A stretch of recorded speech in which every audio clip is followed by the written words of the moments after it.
ជំរាបសួរមិត្តភក្តិបងប្អូនទាំងអស់គ្នានៅក្នុងវីដេអូឃ្លីបនេះខ្ញុំធ្វើការចែករំលែកនៅប្រធានបទមួយគឺប្រធានបទដើម្បីយកឈ្នះបញ្ហាយើងត្រូវតែធ្វើខ្លួនរបស់យើងឲ្យខ្លាំងឲ្យរឹងមាំអញ្ចឹងយើងត្រូវដឹងថាដរាបណាដែលយើងខ្លាំងគេត្រូវការដរាបណាដែលយើងរឹងមាំគេត្រូវការតែដរាបណាយើងខ្សោយគេមិនត្រូវការទេវាប្រៀបធៀបបានដូចជាដើមឈើ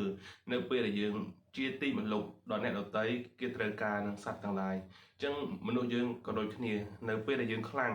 យើងរឹងមាំយើងអាចឈ្នះនឹងបញ្ហានៅពេលដែលយើងឈ្នះបញ្ហាយើងអាចជួយមនុស្សជាច្រើនបានប៉ុន្តែធ្វើម៉េចកុំឲ្យខ្លួនយើងជាបន្ទុកនៃបញ្ហាយើងត្រូវតែធ្វើខ្លួនជាដំណោះស្រាយនៅក្នុងឆ្នាំ2025បន្ទាប់ពីចូលឆ្នាំហើយអ្វីដែលយើងត្រូវធ្វើយើងត្រូវតែអភិវឌ្ឍសន្សំនៅចំណេះដឹងជំនាញឬក៏អ្វីដែលកាន់តែពិសេសគឺតកតងជាមួយនឹងផ្លូវចិត្តធ្វើម៉េចតាមដានសង្កេតចិត្តរបស់យើងឲ្យរឹងមាំកាលណាចិត្តយើងរឹងមាំសុខភាពយើងល្អយើងអាចធ្វើរឿងជាច្រើនដែលយើងនឹកស្មានមិនដល់ដូច្នេះខ្ញុំបាន note នៅចំណុចខ្លះៗនៅក្នុងឆ្នាំ2025បន្ទាប់ពីចូលឆ្នាំខ្មែរហើយយើងគួរតែអភិវឌ្ឍនៅធ្វើឲ្យខ្លួនឯងខ្លាំងឲ្យរឹងមាំកាលណាយើងខ្លាំងគឺគេត្រូវការតែដរាបណាយើងខ្សោយគេមិនត្រូវការខ្លាំងនៅទីនេះវាមានន័យទូលាយខ្លាំងទាំងសុខភាពខ្លាំងទាំងហិរញ្ញវត្ថុខ្លាំងទាំងទំនាក់ទំនងយើងត្រូវតែចេះដាក់ខ្លួនបង្កើតឱកាសទំនាក់ទំនងហើយយើងត្រូវតែចេះមើលមនុស្សណាដែលសំដែងមនុស្សដែលមិនសំដែងមនុស្សណាចរិតពិតមនុស្សណាចរិតសំដែងនៅសង្គមបច្ចុប្បន្ននៅពេលដែលយើងខ្សោយគេជន់តែនៅពេលដែលយើងខ្លាំងគេត្រូវការនេះគឺជារឿងធម្មតាបែបនៃធម្មជាតិដរាបណាដែលយើងធម្មជាតិដែលយើងខ្លាំងគឺមានមនុស្សជាច្រើនចាំទៅត្រូវការយើងរបស់ដែលរឿងខ្លះយើងត្រូវដឹងថាធម្មតារឿងខ្លះយើងប្រាថ្នាមិនបានឧទាហរណ៍យើងប្រាថ្នាចង់ឲ្យអាយុវែងយើងប្រាថ្នាសុំចង់ឲ្យមានសុខភាពល្អតែយើងបែរជាមិនតមអាហារណាយើងចង់ឲ្យមាននៅតំណែងតែយើងមិនខំប្រឹងធ្វើនៅសកម្មភាពយើងចង់បានលទ្ធផលប៉ុន្តែយើង អត់ take action ធ្វើសកម្មភាពគូវាមិនបានអញ្ចឹងអ្វីទាំងអស់វាមានហេតុហើយនឹងផលវាមានបច្ច័យរបស់វាអញ្ចឹងកុំឲ្យឆ្ងាយពីប្រធានបទនៃការចែករំលែកថ្ងៃនេះគឺតកតងជាមួយដើម្បីអាចយកឈ្នះនឹងបញ្ហាទី1យើងត្រូវតែមើលបញ្ហាឲ្យឃើញបញ្ហាយើងត្រូវតែរៀនគិតឲ្យធំជាងបញ្ហានៅពេលដែលយើងគិតធំជាងបញ្ហាវានឹងមានដំណោះស្រាយឧទាហរណ៍បញ្ហា100យើងគិតឲ្យបាន101បញ្ហា200យើងគិតឲ្យបាន102 103អញ្ចឹងការគិតរបស់យើងធំជាងបញ្ហាអញ្ចឹងផ្លូវចិត្តរបស់យើងវាប្រសើរដើម្បីឲ្យមាននៅគិតធំជាងបញ្ហាតើតែយើងរៀនសន្សំនិងអភិវឌ្ឍផ្នត់គំនិតយើងនៅជិតមនុស្សវិជ្ជមានហើយបើសិនបើអត់មានមនុស្សវិជ្ជមានយើងអាចតាមរយៈនៃការទិញសៀវភៅយកមកអានការទិញសៀវភៅយកមកអានគឺជាការវិនិយោគមួយដែលចំណេញច្រើនមែនទែនប៉ុន្តែមនុស្សយើងអត់ចូលចិត្តធ្វើដោយសារតែវាចំណាយពេលវេលាច្រើនប៉ុន្តែយើងត្រូវដឹងថានៅលើโลกនេះគ្មាន shortcut ទេគ្មានផ្លូវកាត់ទេកាលណាដែលផ្លូវកាត់គ្រោះថ្នាក់ច្រើនឧទាហរណ៍ដូចជាថ្ងៃនឹងបញ្ហាជាច្រើនតាក់ទងជាមួយការវិនិយោគជាច្រើនតាមរយៈអ្វីទម្រង់នៃការបោកប្រាស់គេមិនដែលនិយាយតាក់ទងជាមួយនឹងហានិភ័យទេគេនិយាយតែការបានដាក់ទៅដឹងតែបានហើយគេបើកវគ្គអីមួយបង្រៀនគេបំភ័យយើងគេដាក់មនោគមយើងហើយគេលុបវគ្គគេថាបញ្ហាបំណយើងរៀនវគ្គនេះទៅវាធ្វើឲ្យយើងធូរ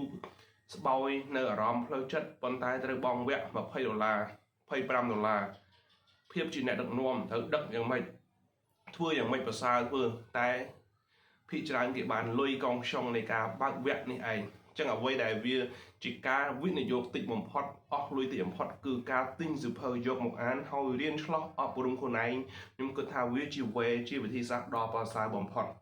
ហើយអ្វីដែលយើងធ្វើដើម្បីឲ្យខ្លួនឯងអភិវឌ្ឍឲ្យខ្លាំងទី1យើងចាប់ផ្ដើមពីថ្ងៃនេះត្រូវអភិវឌ្ឍខ្លួនឯងឲ្យពូកែឲ្យខ្លាំងដើម្បីជាដំណោះស្រាយនៃបញ្ហា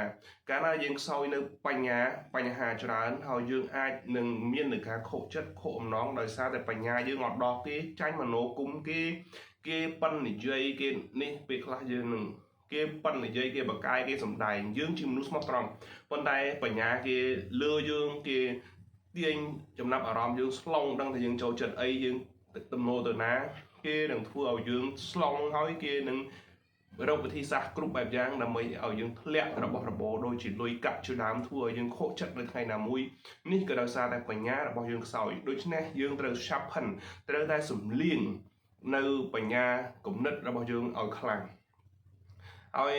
អ្វីដែលយើងដើម្បីឲ្យបញ្ញាយើងខ្លាំងយើងត្រូវតែមាននៃការហាត់ប្រាណតិចតួចជារៀងរាល់ថ្ងៃដើម្បីឲ្យសុខភាពផ្លូវកាយយើងរឹងមាំការលើកដៃការលើកជើងធ្វើម៉េចកុំឲ្យយើងឈឺអញ្ចឹងធ្វើម៉េចហាត់តិចតួច20នាទី30នាទីដើម្បីឲ្យសុខភាពផ្លូវកាយយើងវារឹងមាំដែរហើយបន្ទាប់មកទី2ដែលយើងត្រូវធ្វើគឺយើងញ៉ាំទឹកឲ្យបានច្រើន2លីត្រ3លីត្រអីចឹងទៅដើម្បីជួយឲ្យសុខភាពស្បែករាងកាយរបស់យើងឲ្យវាប្រសើរហើយទី3គឺយើងត្រូវតែអានសៀវភៅអភិវឌ្ឍផ្នត់គំនិត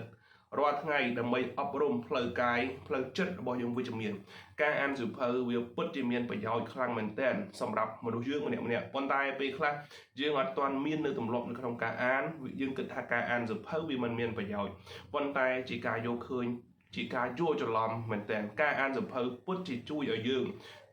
អប់រំផ្លូវចិត្តធ្វើឲ្យយើងគេងលក់ស្រួលបំបត្តិការ stress ហើយយើងឃើញនៅបុគ្គលជោគជ័យបុគ្គលបរាជ័យដំណោះស្រាយជាច្រើនឧទាហរណ៍ជាក់ស្ដែងដូចជាសៀវភៅ Think and Grow Rich គឺជាសៀវភៅដែលអ្នកនិពន្ធល្បីណាប៉ូឡុងហៀបង្រៀនយើងតាក់ទងជាមួយនឹងការសម្រេចចិត្តតាក់ទងជាមួយនឹងឲ្យយើងគិតវិជ្ជមានយ៉ាងម៉េចឲ្យយើងសម័យយ៉ាងម៉េចឲ្យនៅពេលដែលយើងជួបបញ្ហាគេធ្វើម៉េចគេបង្រៀនមេរៀនជាច្រើនមកដល់យើងតាក់ទង Think and Grow Rich គោលការណ៍ទាំង13យ៉ាងម៉េចគឺមាន step ដំណោះស្រាយនឹងបញ្ហាគេមាននៅក្នុងនោះល្អមែនទែនឧទាហរណ៍មួយទៀតសភៅគេសភៅ 7 Habits of Effective People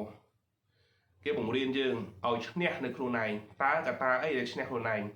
ហើយកត្តាអីបន្ទាប់ពីឈ្នះខ្លួនឯងយើងត្រូវធ្វើម៉េចឈ្នះអ្នកដទៃតើឈ្នះដទៃគេត្រូវដើរតាម step ណាហើយយុទ្ធសាស្ត្រឈ្នះសងខាងគេត្រូវធ្វើយ៉ាងម៉េចអញ្ចឹងនៅក្នុងសៀវភៅមួយគេបញ្យល់យើងលម្អិតច្បាស់ឲ្យយើងដើរតាម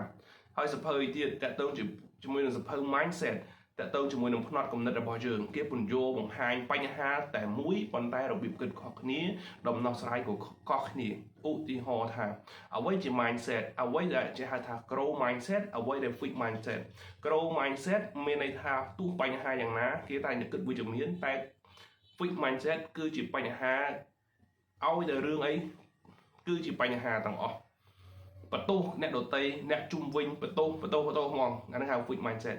តែ grow mindset ទោះបញ្ហាយ៉ាងម៉េចគេមាននៅដំណោះស្រាយបញ្ហាដូចគ្នាតែមនុស្សពីរនាក់ការគិតខុសគ្នាបញ្ហាក៏ខុសគ្នាវាអាស្រ័យទៅលើ mindset របស់យើងអញ្ចឹងសភៅវាជួយបង្ហាញយើងច្រើនមែនទែនហើយខ្ញុំគ្រាន់តែជាការឧទាហរណ៍បន្តិចបន្តួចឥឡូវខ្ញុំឧទាហរណ៍សភៅមួយទៀតតាក់ទង The One Thing តើសភៅ The One Thing គេបញ្យល់ឲ្យខ្លះសភៅ The One Thing យើងរៀនសូត្រថាតាក់ទងជាមួយនឹងតែម postcard មួយដែលគេបិទទៅឲ្យយើងផ្ដោតទៅលើរឿងតែមួយអ្វីដែលត្រូវធ្វើអ្វីដែលត្រូវមិនត្រូវធ្វើអ្វីដែលបញ្ញាប់អ្វីមិនតាន់អញ្ចឹងនៅក្នុង The One Thing នេះគេបញ្យល់យើងថាការងារដែលយើងត្រូវធ្វើឧទាហរណ៍យើងសោះគឺយើងខិតខំប្រឹងប្រែងបំពេញកាតព្វកិច្ចខ្លួនឯងជាសោះត្រូវទាំងប្រឹងប្រែងរៀនឲ្យពូកែមិនមែនជាការលេងហ្គេមគឺការប្រឹងរៀនផ្ដោតទៅលើការរៀនសូត្រវាគឺជាអត្ថិភាពទី1មិនមែនជាការលេងហ្គេមចឹងក្នុងទូនាទីយើងជាសោះយើងត្រូវដឹងចឹង The One Thing គេផ្ដោតឲ្យយើងផ្ដោតទៅលើរឿងតែមួយឲ្យដូចជាតែម postcard ទូបីជាបិទនៅលើផ្លាកម៉ូតូឬអីវ៉ាន់យ៉ាងណាក៏ទៅដល់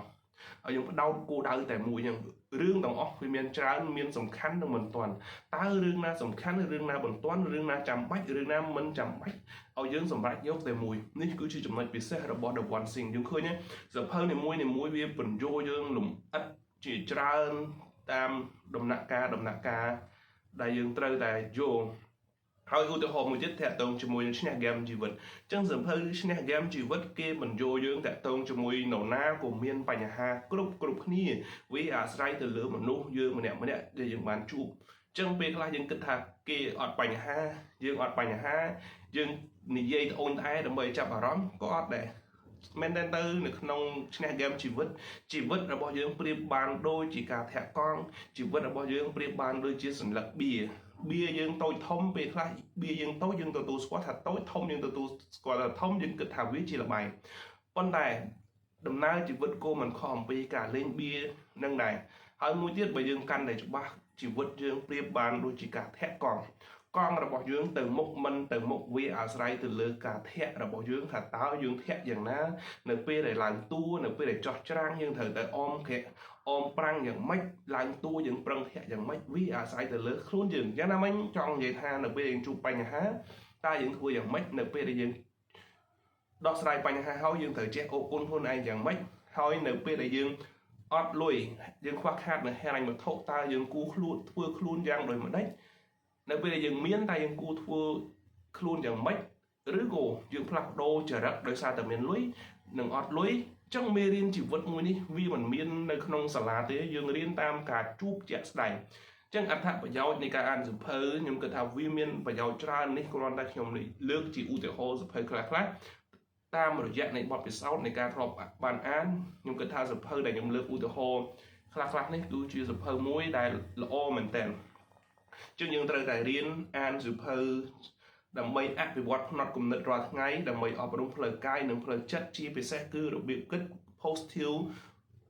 positive thinking យើងគិតវិជ្ជមានហើយអ្វីដែលទី4មានន័យថាយើងគួរតែរៀនជំនាញបន្ថែមតាក់ទងជាមួយនឹងការងាររបស់យើងឬជំនាញដែលយើងមើលទៅតាមបរិបទនៃសង្គមថាអ្វីដែលយើងគួររៀនឧទាហរណ៍ដូចជាតាក់ទងជាមួយនឹងការថតរូបគឺជាជំនាញមួយដែលយើងគួរធ្វើវាជំនាញឯទៀតជំនាញ graphic design យើងគួរតែចេះវាសម័យកាលនេះចាំហោចបំផុតគួរយើងត្រូវចេះ Photoshop ដែរដើម្បីកាត់រូបដើម្បីចាក់ background gradient ឬក៏ pen tool គេប្រើយ៉ាងម៉េចយើងប្រើវាដើម្បីឲ្យមានស្មើ color យ៉ាងម៉េចអានឹងគួរតែចេះ Photoshop ហើយជំនាញផ្សេងទៀត digital marketing ដើម្បីចេះ digital marketing យើងត្រូវសិក្សាអ្វីខ្លះដែលធ្វើម៉េចដើម្បីឲ្យបំផុសអ្នកដទៃចាប់អារម្មណ៍ផលិតផលរបស់យើងត្រូវធ្វើម៉េចយើងត្រូវ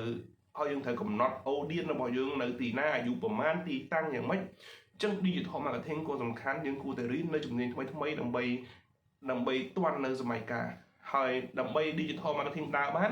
តើតែយើងចេះថតរូបចេះកាត់វីដេអូនៅ CapCut ឬក៏ Insert ឬក៏តាក់ទងជាមួយនឹង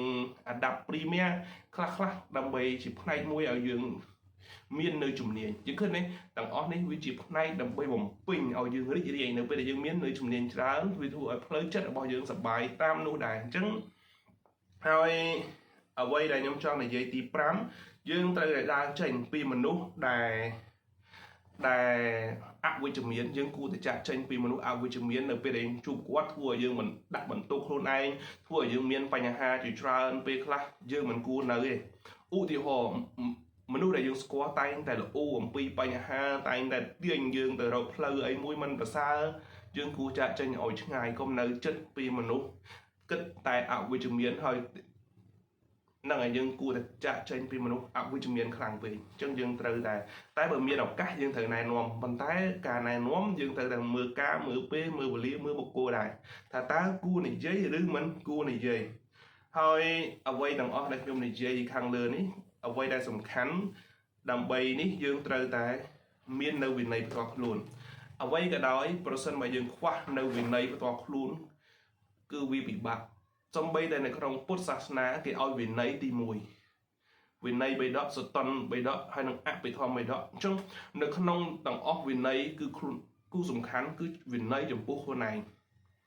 ការមានវិន័យចំពោះខ្លួនឯងការមិនកុហកខ្លួនឯងការមិនបោកប្រាស់ខ្លួនឯងវាជាការអភិវឌ្ឍខ្លួនដល់ប្រសើរបំផុតអញ្ចឹងនៅក្នុងវីដេអូឃ្លីបនេះខ្ញុំនិយាយវែងដែរហើយខ្ញុំចង់ធ្វើវីដេអូនេះដើម្បីចែករំលែកជាធម្មទានជាធម្មសប្បាយដើម្បីចែករំលែកទៅបងប្អូនទាំងអស់គ្នាហើយមុននឹងបញ្ចប់ខ្ញុំសូមពឹងបងប្អូនជួយចុច Subscribe ម្នាក់មួយដើម្បីទទួលវីដេអូថ្មីជាមួយខ្ញុំបាទជាបន្តបន្ទាប់ហើយខ្ញុំសូមអរគុណនិងជម្រាបលាជួបគ្នានៅវីដេអូក្រោយ